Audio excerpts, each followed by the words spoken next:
Colonel Garma, na-mention po nyo sa inyong affidavit, first affidavit, na pinatawag kayo po ni former President Duterte, May of 2016. And ang requirement niya, ihanap mo siya ng opisyal na membro ng INC who is a good intelligence officer. Tama po ba? Yes, Your Honor, Mr. Chair. Would you know if yung sinamit mong pangalan nag-report kay former President Duterte? Yes, Your Honor. Yes. And Yes. sino po yung official na yun? Nirekomenda po ninyo? Colonel Leonardo po, Mr. Chair. And before I proceed further, Colonel Garma, tuwawag na po ba sa iyo si former President Duterte? Tumawag po. Tumawag? Tumawag na po ba siya sa iyo? Yes, Mr. Chair. How many times? Once po, Mr. Chair. Ano po ang pinag-usapan ninyo kung po pwedeng malaman? He explained to me, yung pong pinaintindi niya sa akin kung bakit Iglesia ni Cristo yung pinahanap po niya, Mr. Chair. Okay. And Colonel Leonardo, kayo po ang in-endorse ni Colonel Garma kay Presidente. Did you have a meeting with the President in July of 2016? Actually, na-meet ko po siya last week of June, Mr. Chair.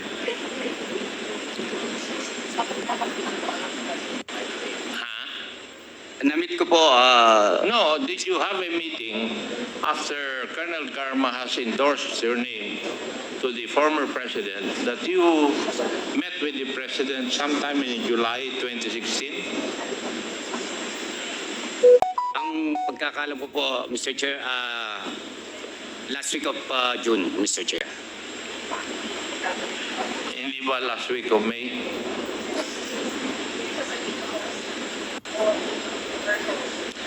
Tinitesting ko lang yung kung magsasabi ka ng totoo. Alam ko naman na last week of May yung meeting ninyo eh. And you're not forthright with your answer. Ang meeting ninyo kay Presidente last week of May. Di ba?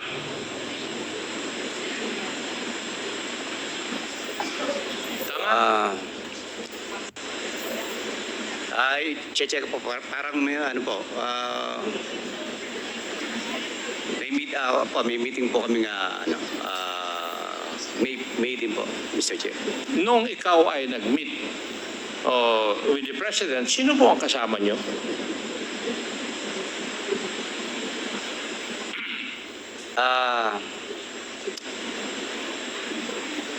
Actually po, mga officers po, Mr. Chair.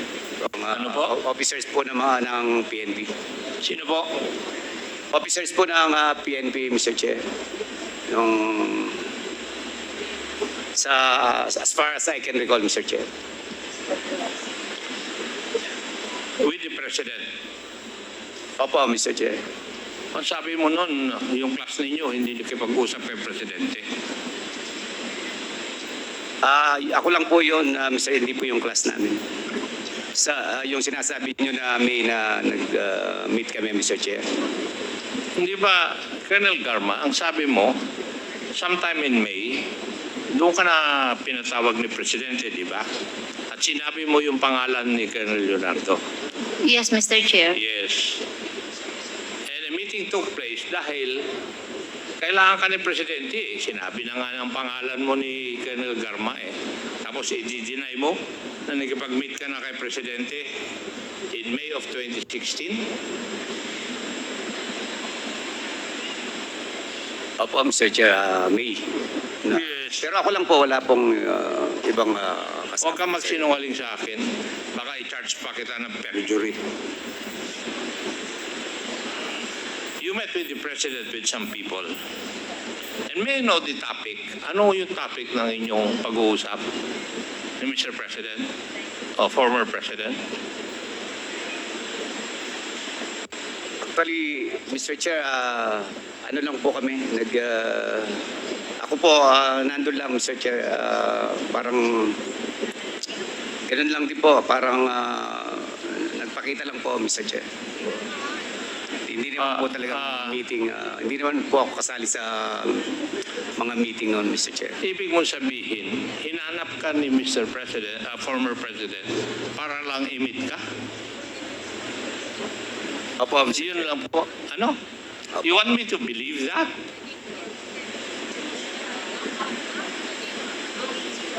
Nag-meet kayo dahil naghahanap siya ng isang opisyal na tutulong sa kanya sa kanyang implementation of the war on drugs. Di ba tama? Actually, hindi naman po yun ang pinag-usapan namin, Mr. Chair. Basta nag-meet lang kami.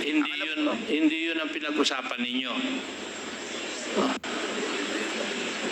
I'm giving you a second chance, Colonel Leonardo. You better tell the truth to me.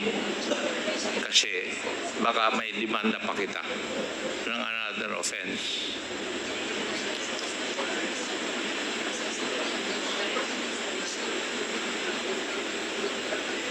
Di ba? Noong last na kwan, sinasabi mo na dapat ang implement ay yung Davao template. Doon sa previous hearings natin. Di ba? Opo, Mr. Chair. Yes. And may I know, Colonel Garma, what do you understand by the Davao template insofar as the war on drugs is concerned?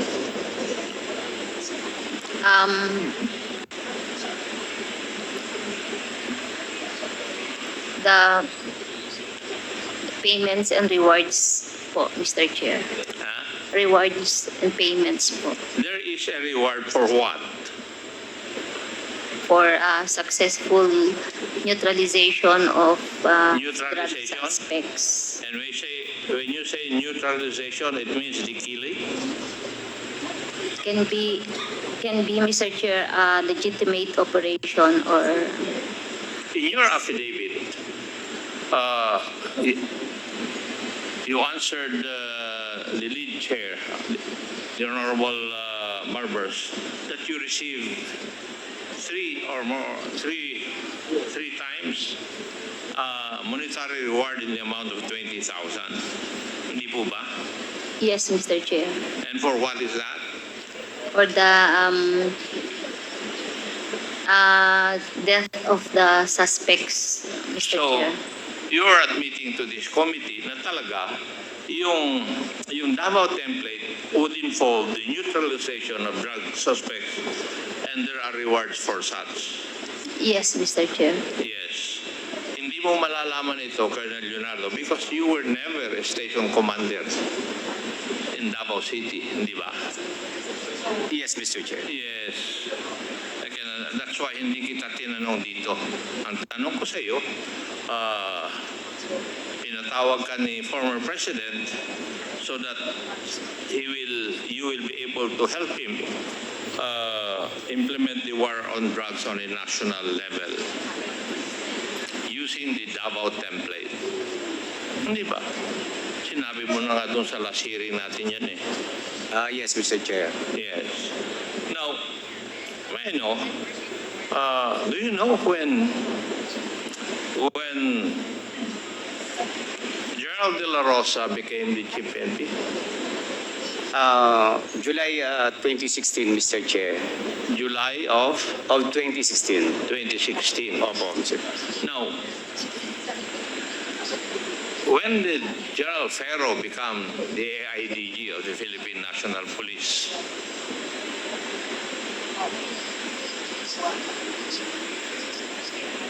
I'm not sure po kung... It's also July of 2016. Tama?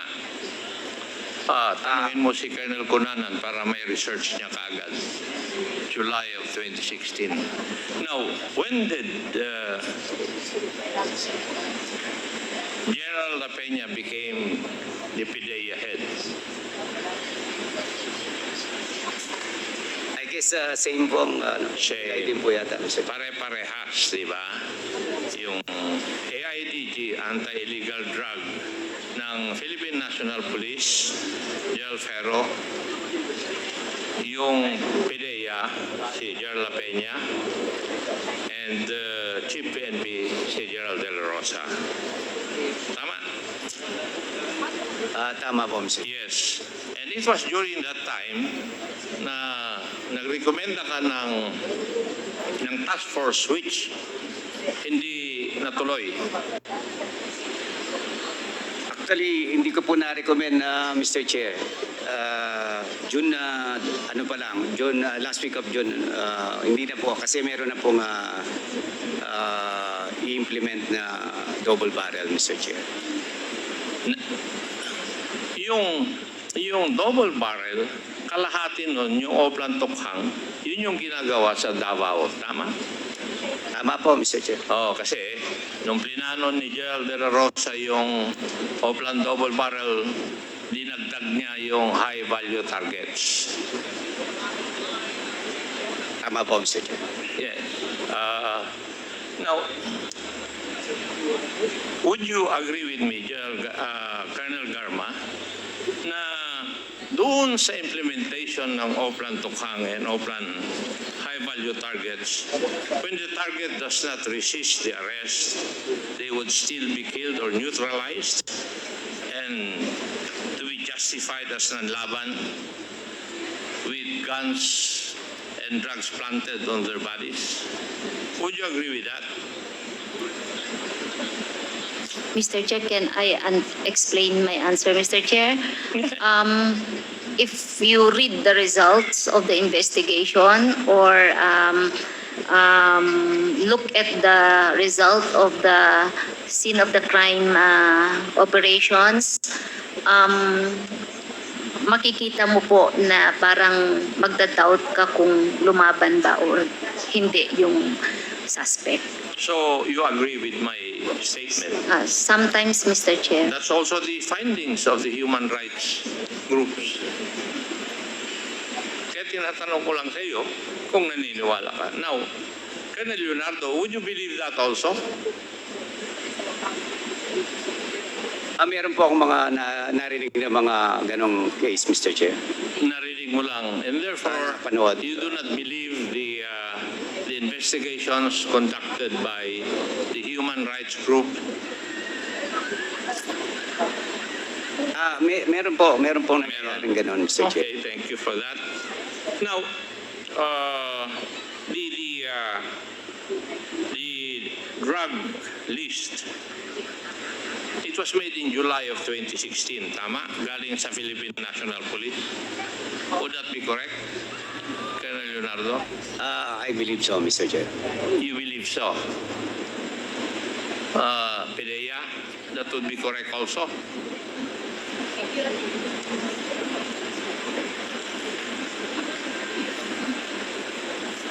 Yes, Mr. Chairman.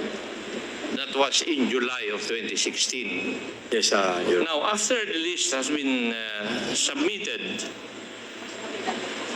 it has been observed that there were numerous extrajudicial killings. Would you agree with me, Colonel Garma? Mr. Chair, yung nga po sabi ko kung tignan mo po yung result na SOCO, basahin mong report, it is possible, meron po, meron. Hindi. What I'm asking is, after the list, the first list has been made, biglang dumami yung extrajudicial killing according to statistics. Statistics won't lie, Mr. Chair. Numbers won't lie, Numbers Mr. won't Chair. lie. So you agree with my statement. How about Colonel Leonardo? Would you agree with me that after the submission of the list, there were numerous extrajudicial killings? Meron po, Mr. Chair. Meron. And maybe this is because of the pronouncement of the former president and the monetary operational support fund, di ba? Would you agree? Na kaya dumami nito dahil doon sa pronouncement ng ating presidente noon at saka doon sa monetary or operational reward, fund reward. Tama. Kaya lumakas ang nagka-interest sa mga pulis. Would you agree? I don't have personal knowledge, Mr. Chair. You don't have personal knowledge. You don't have to have personal knowledge. Tingnan mo lang yung mga pronouncement noon. At saka yung in-admit nyo na nga na may reward eh.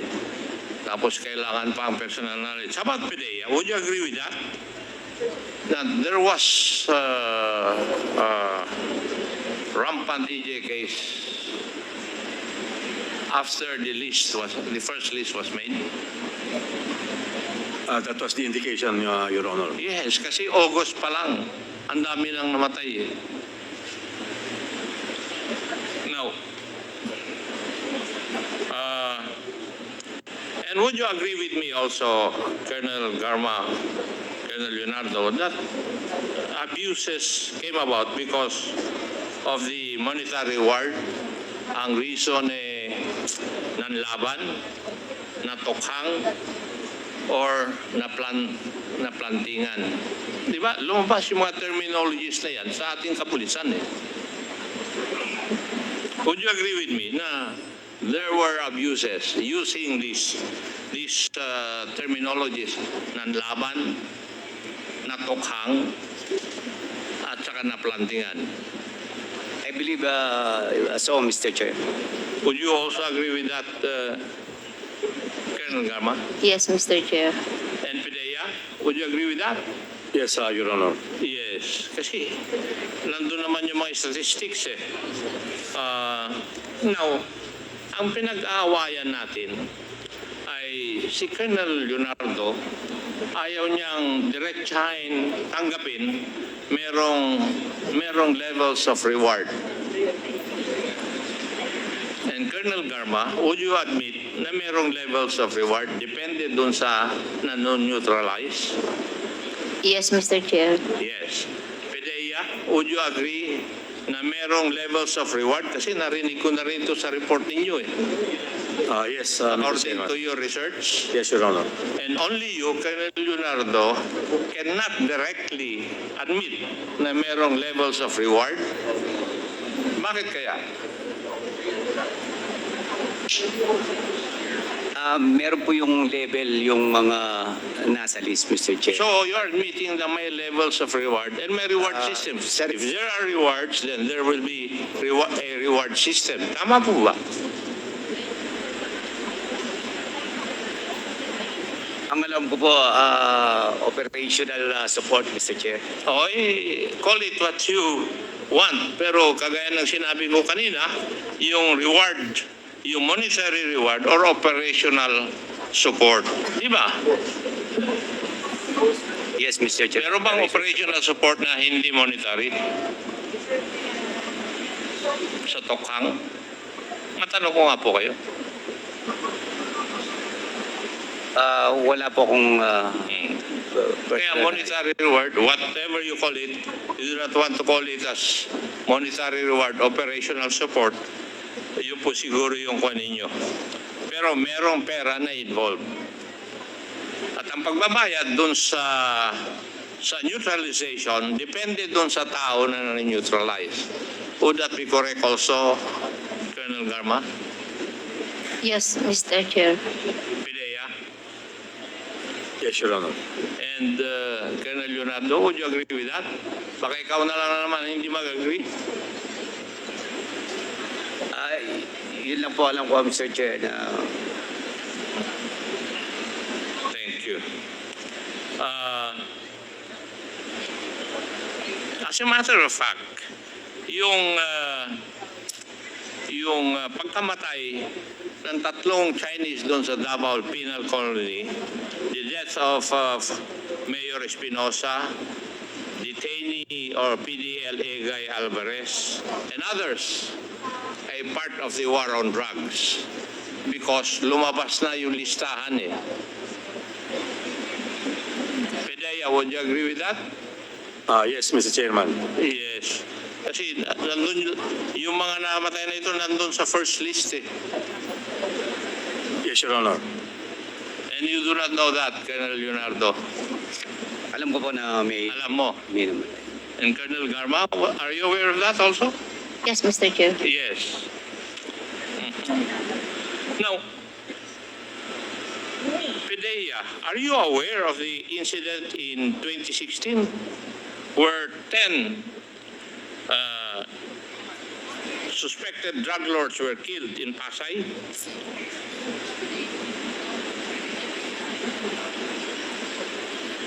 I will find out, Your Honor. I am not with this. Colonel Garma, are you aware of that? No, Mr. Chair. Colonel Leonardo, are you aware of that? That incident in Pasay in August 2016? Hindi po ako aware diyan, Mr. Chair. You do not know that? Negative, Mr. Chair. Ha? Balitang-balita na yung mga gumawa nito, they received 10 million for the 10 suspected drug lords na namatay. And you do not know that? Siguro, Pedea, could you please research on this? We are checking on it already, Your Honor. Yes, thank you. Now, Colonel Garma, you have been assigned in Cebu for how long?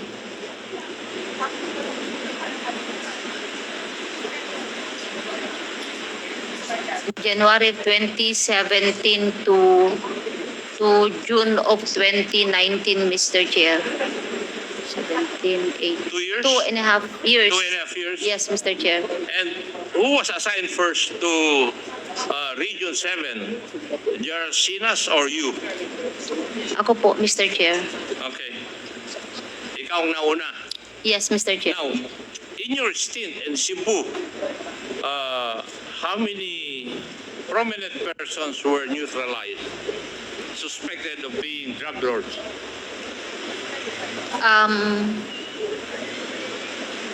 Marami pong high value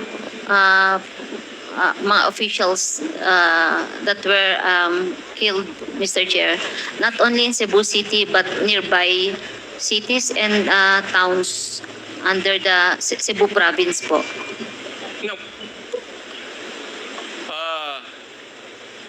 Ang prominent dun ay yung ambush kay Mayor Luot, right? Yes, Mr. Chair. Yes, was a retired general. Mr. Chair? Retired General Luot became mayor. Yes, Mr. Chair. Na-ambush siya in Malapascua, Cebu. Nung galing po siya ng Malapascua Island, Malapascua, Cebu. yes, nagdock po yung boat nila. Yes. And doon din sa Cebu, may mga PDEA agents din na namatay. Would that be correct? Yes, Mr. Chair. PDEA, tuturin ba yun? That you had agents in Cebu who were killed or neutralized? Yes, Your Honor. Yes. So, may I know, Colonel Garma, since you were there, were they part of the war on drugs also? Yung mga killings na nangyari during your 2.5 year stint? I believe, Mr. Chair, they are part because sa mga press release po na may mention na they are in the list. And rewards were also given to those people who neutralized these people. I believe, Mr. Do you Chair. believe that? Okay, thank you. Mr. Chair, malapit na akong antukin.